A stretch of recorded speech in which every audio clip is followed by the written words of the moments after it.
Welcome to BioWorld. So, today let us discuss about Chapter 2 Sexual Reproduction in Flowering Plants.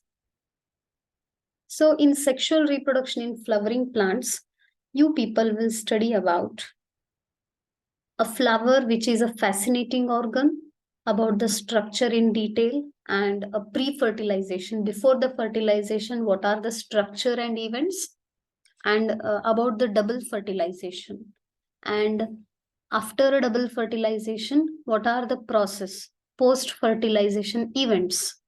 And later you will study about apomixis and polyembryony. These are the some special terms where you will study in detail. Okay. So now let us discuss about structure of flower.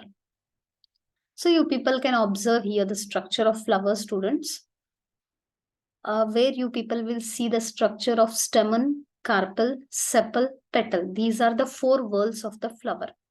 When it comes to the four whorls of the flower, you people have to know flower is always attractive, colorful, which will attract the insect for pollination. That's a common thing you people will be knowing. But the first outermost whorl is a sepal, which will protect the flower during bud condition.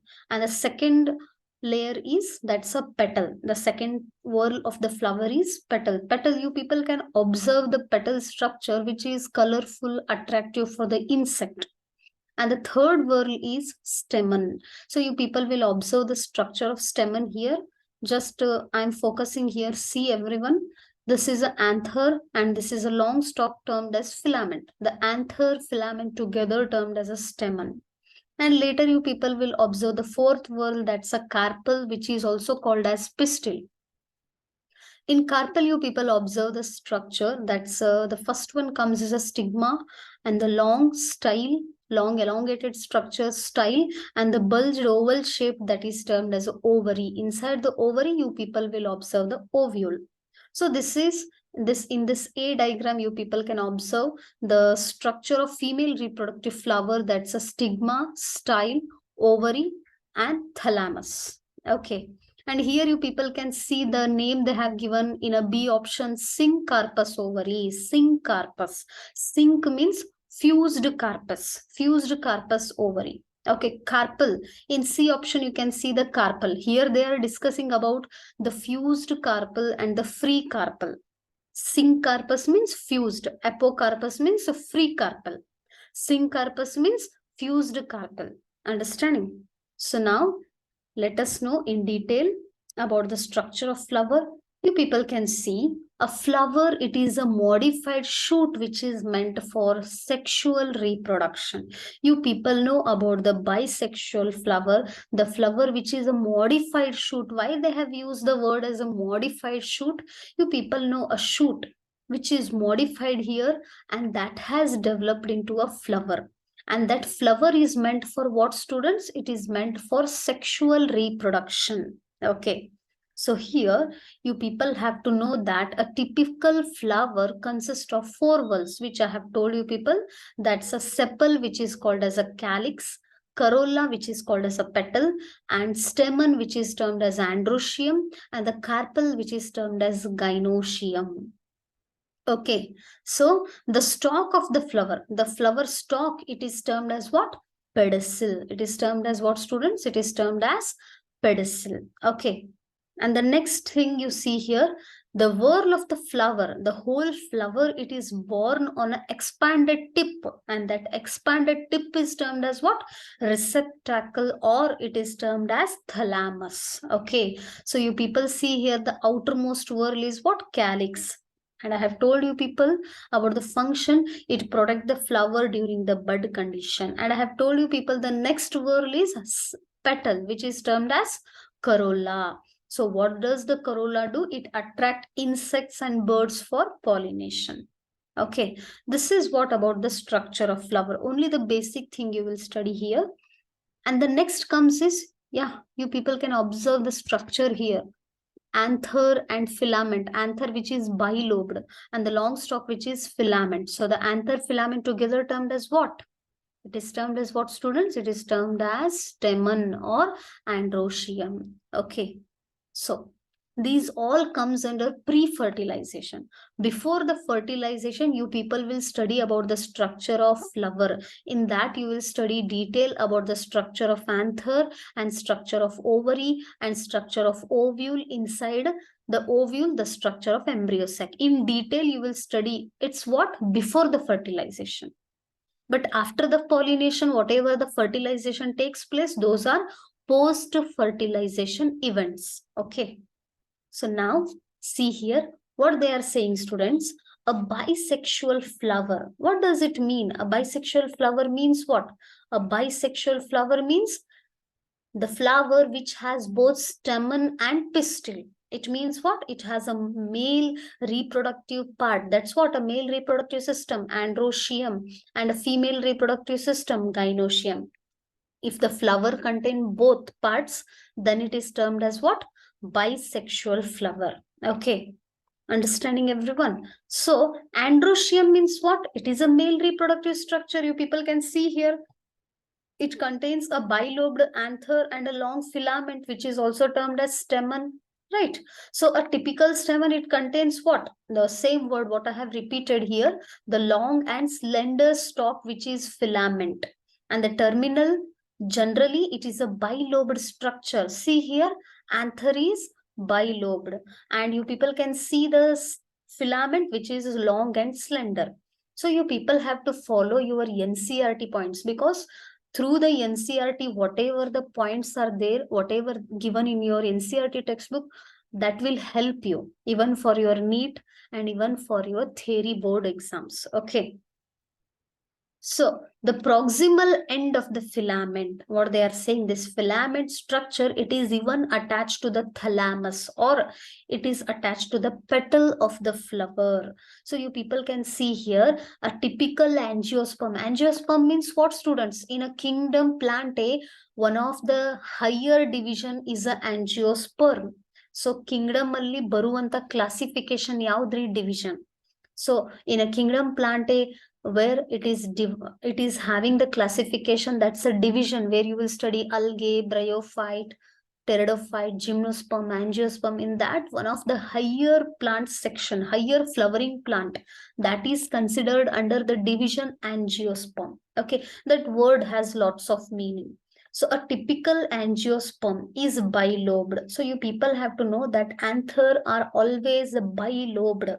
Each lobe has two theca, and those are termed as dithecous. You people can see here anther, which is bilobed in structure. Okay. But the anther, it is four-sided. You people can observe here, it is tetragonal in structure. See here, it is tetragonal in structure, consists of four microsporangia. So you people have to know that each microsporangia that it develop further and it become as a pollen sac. So the pollen sacs are packed with the pollen grain. So you people can observe here the different structures of the stamen. You see here the stamen which has a different shapes. Okay. So what they are saying here, when you see the transverse section, when you will see the anther in a transverse section, the transverse section of a young anther, this is the structure of transverse section of young anther as it is given in your NCERT textbook, students. It is a transverse section of young anther. So inside the anther, what is present inside the anther? Inside the anther, you people will observe the pollen grains. So these pollen grains are meant for pollination. When they will transfer when it will move towards the stigma, at that time what happens? It will reach the ovary. That is nothing but pollination. Pollination means what? Transfer of pollen grains from anther to stigma. Understanding, everyone? So here you people observe. You people are observing here where they have given the enlarged view of one microsporangium. So in this B section, you observe they have given the layers neatly about the outer layer, epidermis, and endothecium, the middle layer. You people are observing here, tapetum. These all layers have a particular function. Okay. So see here, a structure of microsporangium. I have told you people, even in a biology, there are some very, very common terms. Those common terms are also having alternative names, like example, stamen, which is termed as androecium, and like pistil, which is also termed as carpel or gynoecium, and an example, petal, which is also termed as corolla, sepal, which is also termed as calyx. Like that, anther, the structure of anther, which they have given a scientific name here, microsporangium. What, students? Microsporangium. So in exam also they will give a TS of young anther. It's a very direct question, but they can give it as a TS of microsporangium. Always this question is fixed, always the structure of microsporangium. So be perfect with this, everyone. Okay. So when it comes to a structure of microsporangium, you people have to know very well about the typical microsporangium, which is circular in outline, right?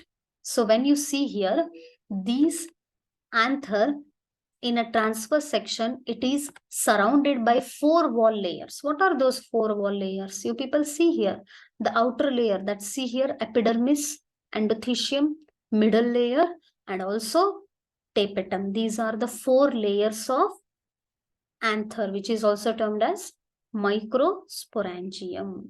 Okay, so, but what they are saying, the outer 3 wall layer, which are those outer 3 wall layer? Yaudri adu outer 3 wall layer?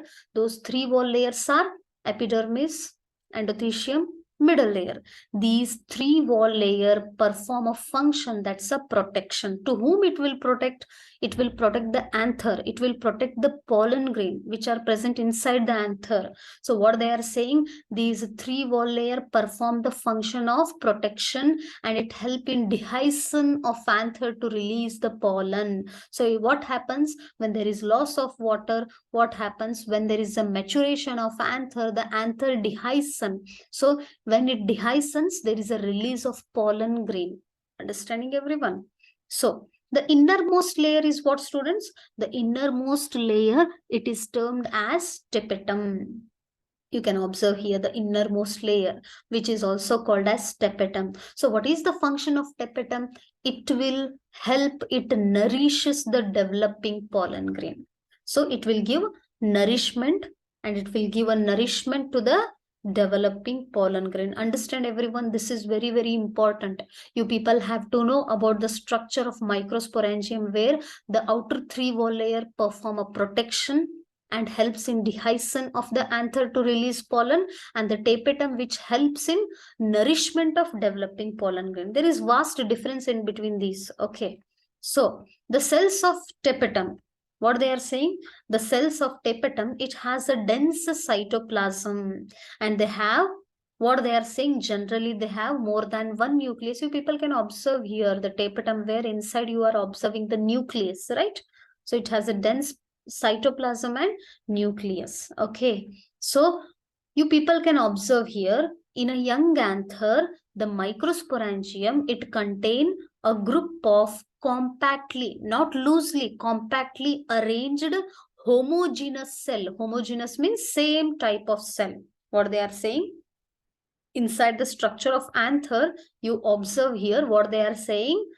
Understand, everyone, there is a group of compactly arranged homogeneous cells. See here, group of compactly arranged homogeneous, same type of cells, which are called as sporogenous tissue. What they are saying, it is termed as sporogenous tissue. Where it is present exactly, you people can see here, exactly at the center of microsporangium. Understanding, everyone? You are understanding, students? So this is what about the structure of microsporangium. Understanding? Clear? So the next concept,